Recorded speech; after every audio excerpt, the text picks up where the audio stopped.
Alright, so here's the question. Is Monsanto really evil and are the foods being genetically modified? And if they are being modified, is this a bad thing and causing illness? And is it something that we should worry about? And all these kinds of things. Now, I've been in the conspiracy culture thing for maybe 4 or 5 years, and I can't tell you how many times I've heard people try and say, our food's being genetically modified, it's bad for us, it's covered in all of these chemicals, and we're all dying because of it, and cancer rates are because of all the food Roundup being sprayed, all this stuff, right? I can't tell you how many times I've heard all this stuff, and I'm sure you've heard it as well. And if you do a little Google image search of Monsanto evil, what do you see? You see Death Skull, Monsanto kills. This is a pretty cool piece of artwork, and even if I don't necessarily agree with it, and it looks like they've got the heliacal structure of DNA and an M for Monsanto, raining down on these people. This is very clever artwork, actually, you have to say, even if you disagree with it. And you've got some more cool artwork. Maybe this is for a film or something, and whatever. So you get the idea. This is a very common thing that people say. You get the idea. Here's the problem, though. I'm not really sure I believe any of this crap anymore. Okay? I'm not sure if I believe any of this crap anymore. And before you get angry at me, here's where I'm going with this. Why don't we look at the evidence that Monsanto is evil? Is the evil Monsanto meme based on real evidence? Or is it one of those stories that people tell each other, and because everyone's telling the same story, everybody believes it without questioning it? What's going on here? Well, these are the exact sorts of questions that we were discussing in the most recent JLB member Discord call. This was Open House episode 15, and the Open House is where anyone can come along, any member of the site can come along, and raise any topic they like. And in this particular call, Lighthouse raised the topic of genetic modification. And so that got into a discussion about what are genes really? What do we know about our own genetics? What do we know about DNA? Do we believe DNA is a real thing? If so, why do we believe that?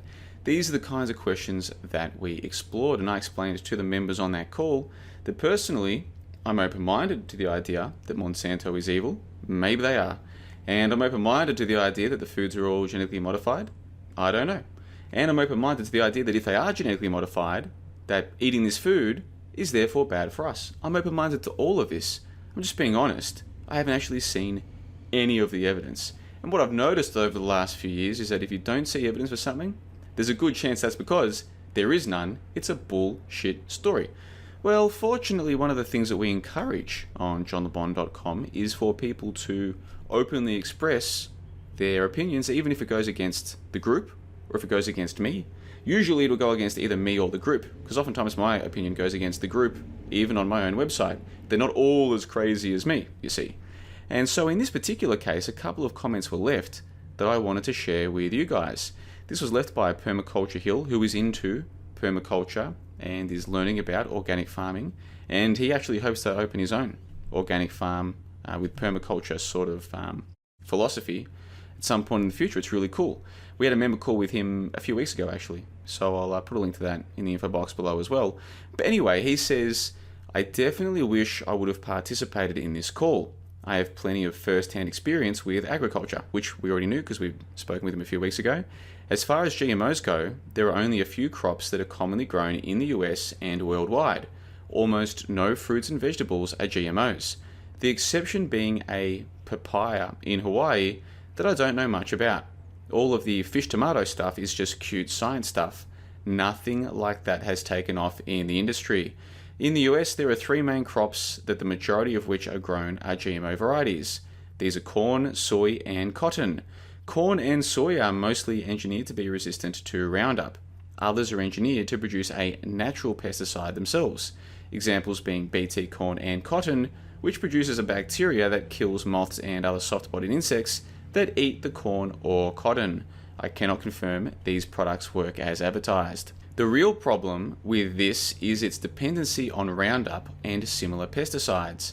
I absolutely know that Roundup is used in the production of these 3 crops from farming next to these fields.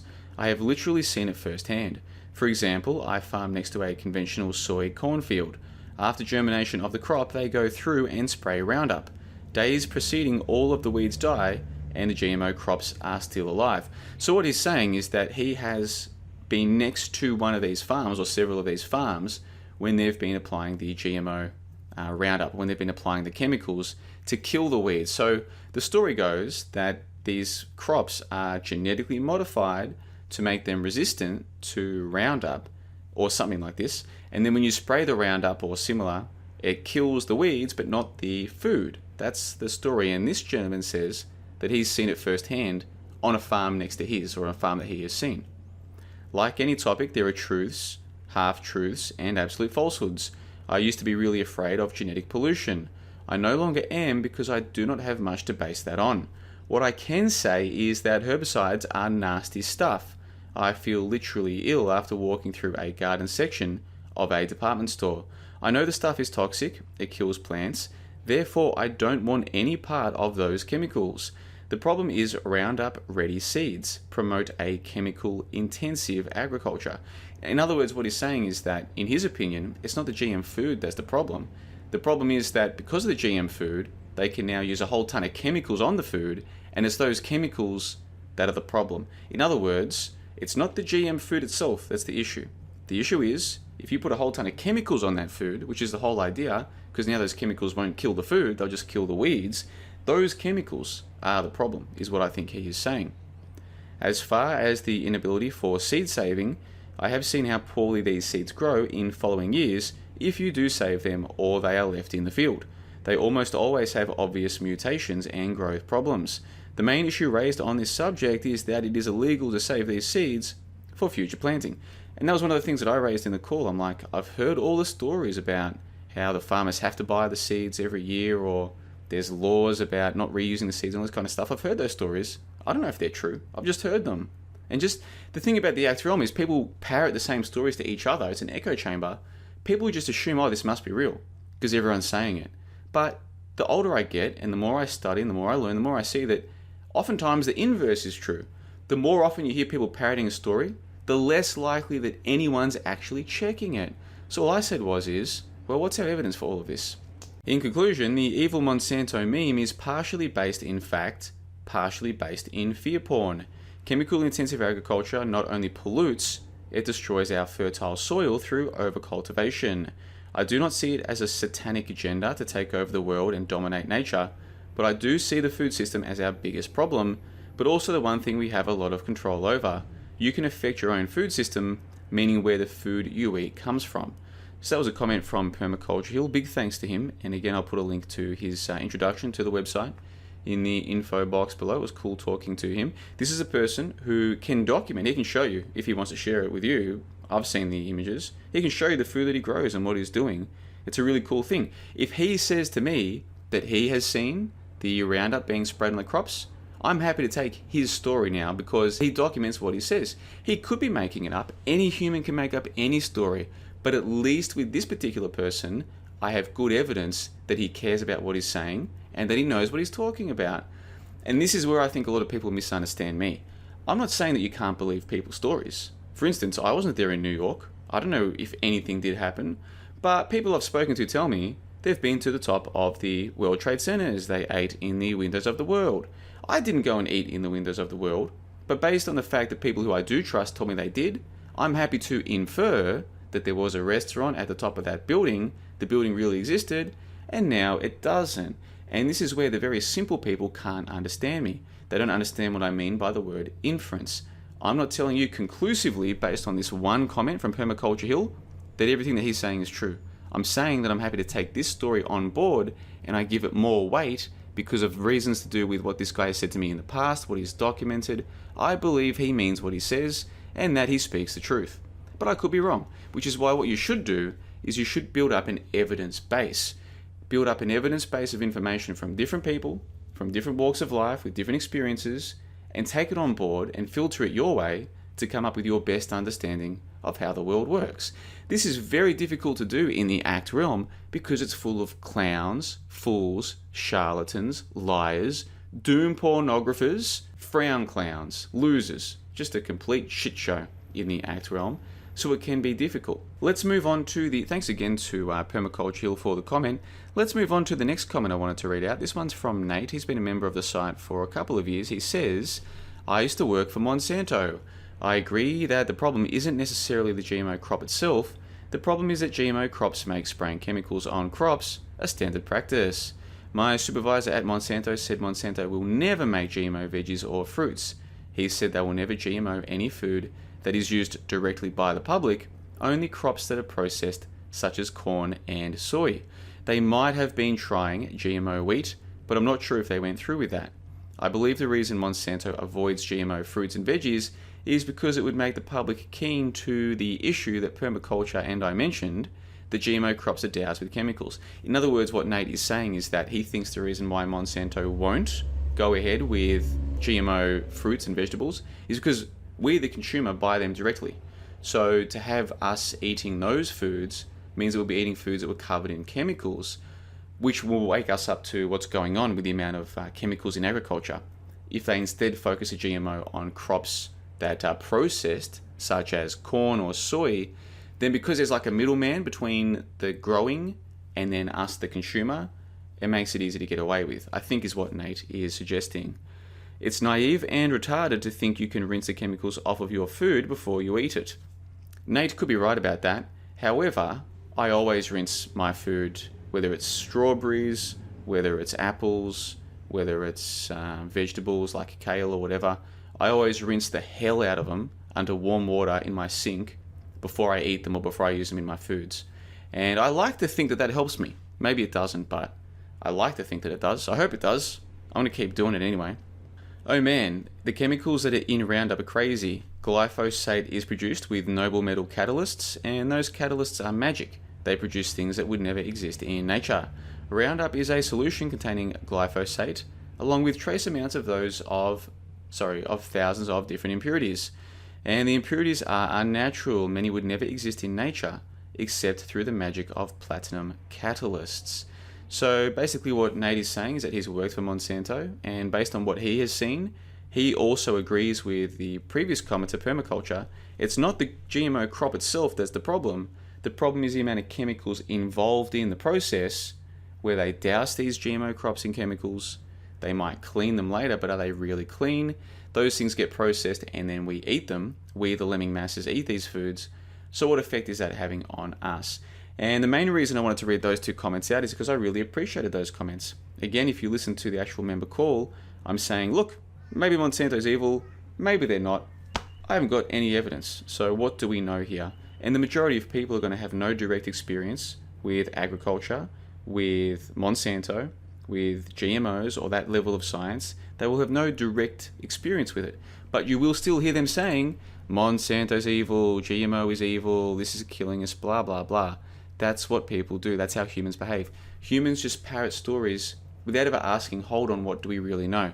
And so one of the things that I like to do at johnlebon.com is to say to people, what does anyone here actually know? There's 100 of us now. Surely some of us have some direct experience. And fortunately, on topics like this, we do have someone who has worked as a chemical scientist in the corporate world, not just for Monsanto. Nate's worked for another large company that I know of through different research that I've done.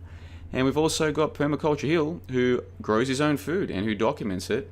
And I've seen it, and I think it's really cool. And I hope that one day I'll do the same thing. I will get into growing my own food. Because we've got another member of the website, a guy named Russell, who is 60 years old, and he also documents the food that he grows and the physical shape he's in. The guy is an absolute unit. 60 years old, he would easily be fitter and stronger than the majority of men my age. I'm 31. I'm telling you right now, Russell will be fitter and stronger than most Australian men my age. And why is he fitter and stronger? I think it's because he grows his own food. He takes care of his body, doesn't eat shit, doesn't get drunk, yeah? Gets lots of sunlight, always in the earth, like grounding himself in the earth. Really cool stuff. And so we're fortunate on my website that we've got different people from around the world with different experiences who won't just tell you, oh, this is happening, that's happening. They'll document it, and you can get a better idea of what's really going on that way. And this is why sometimes do I seem a bit condescending towards a YouTube truth crowd? Yeah, that's because I find it hard to take them seriously. They parrot so many stories and you never hear them stop to ask, What's the evidence? You never hear them stop to say, here's my source. Here's why I'm saying this. Here's my evidence. Here's a person I know and they can show you what they're doing or what they've done or what they've seen. Almost never happens. It's just a bunch of people with a chip on their shoulder who feel like victims, who want to tell each other, we're victims, yeah? They want to tell each other, oh, Monsanto's the reason why I'm sick. Monsanto's the reason why I'm unhealthy. No, it's not. You're sick and unhealthy because you eat shit food, because you're overweight, because you don't exercise enough, you don't get enough sunlight, and you know it. So pointing the finger at Monsanto and these other groups is just a way for you to deflect blame of what's really happening in your life, right? And I know this because I used to be too fat. I used to eat too much shit food. I used to get drunk too often. All of these things. And to an extent, I still do those things. But I'm taking more responsibility for my life, which means doing less bad things, doing them less often, doing them to a less extreme, trying to take more care of myself. So once I finish recording this video, for instance, guess what I'm doing? I'm going to go and do my regular exercise routine. This involves a lot of ab work. Even though I hate doing ab work, I know I need to do it because it's good for me because I'm too weak in the abs, yeah? Then I will go and get some sunlight and I'll go to the local park, do a ton of stretching, which at first I didn't enjoy that. Now I enjoy it. Do a ton of sun gazing. I love doing that. Yeah, just me in the park, getting sun, exercising, going for a bit of a jog, feeling fantastic, trying to eat better. Man, I love chocolate. Love it. You have no idea how much I love chocolate and other sweet foods. Well, I had to stop eating it or cut right back. I had to get more healthy, yeah? Vegetables, at first it took me a while to get used to just eating salads. Now I love salads. Yeah, these are changes that I've made because I've taken responsibility for myself. And that's probably why when people say, oh, it's Monsanto, this, Monsanto, that, I'm like, well, maybe Monsanto are doing some bad shit, but what are you doing to yourself? What are you doing to your body? Are you eating shit? Yes? Then stop complaining about Monsanto. They're not responsible for you. You are, right? And you know it. So anyway, this video has taken a bit longer than I planned. Time to wrap it up. Do I feel like myself and the members of my website are superior to the people in the HOAX realm? No, it's not that we're superior, but our conversations are superior because we place an emphasis on asking questions. What do we really know? What makes us say this? Yeah? Because our conversations are moderated. So you've got me there moderating the call for 2 hours. No one gets angry, starts abusing each other, carrying on like a pork chop. It's just 2 hours of intelligent people having intelligent conversation on any topic. And I've been spoiled now because we've done 50 of these calls. So for the last year, every Sunday, this is the call that I've been having. And so now when I go back and listen to pretty much anything else in the HOAX realm, I'm like, what is this retarded shit? Are these people full-grown adults? Yeah, but in the HOAX realm and in the broader society, people just parrot stupid stories, no questions, no attempt to get to the heart of the matter. Just, this guy's responsible for my problems. That guy's responsible for my problems. Here's what I'm telling you is true, and I won't tell you why I'm saying it. I'm going to move on to the next point. It's just juvenile shit. And so, yeah, I have become spoiled by that. And now it's difficult to sit around regular people and hear their lemmings here conversations. I'm a little bit spoiled. I've been spoiled by the conversations that we've had. And then we have the conversations, and then we have comments. So if people disagree with me or they want to fill me in on my questions, I'm like, well, how do we know this? They're happy to leave these detailed comments to give us an idea why. So I feel like I'm spoiled, and all of the members of my site who were there for more than a few months, they're going to be spoiled too. And they're going to find it hard to go back to listening to the conspiratard, doom porn, fear merchant, frown clown bullshit. That's just how it is. So if you've never heard the member calls before, I've got 5 available for free right now. So I'll link to this in the info box below. Go and listen to some of those calls and tell me that they're anything like what you're used to in the HOAX realm. Okay? MDC first hour free. There's 5 available right now. Go and check them out. See for yourself. And if you're already a member of johnlebon.com, go and check out the most recent member call, which I published yesterday. Goodbye 28 Gene, which is the genesis of the call we've had tonight. And go and give a listen to that. So existing members, go and check that one out. If you're not a member, go and check out the free first hour, all available. Links in the info box below. And once again, let me say thanks to both Permaculture Hill and to Nate for their comments. I really appreciate it because you guys are filling me in. What the hell do I know about this stuff? You know, what the hell do I know? I've never grown my own food. I've never worked for Monsanto or one of these big corporations who work in that field. So getting other people's feedback, it's helpful for me. And I'm going to keep washing my food before I eat it, if for no other reason than it makes me feel better. that I at least tried to do the right thing. But I really should be growing my own food, and don't you worry, that is next on the list of things to do. And until I grow my own food, I'm not going to be sitting here complaining about how, ooh, Monsanto are evil. I'm too lazy to even grow my own food. Yeah? Who the fuck am I to criticise them? Anyway, on the 4th of January 2019, John the Bond signing off, and until next time, you guys, take care of yourselves.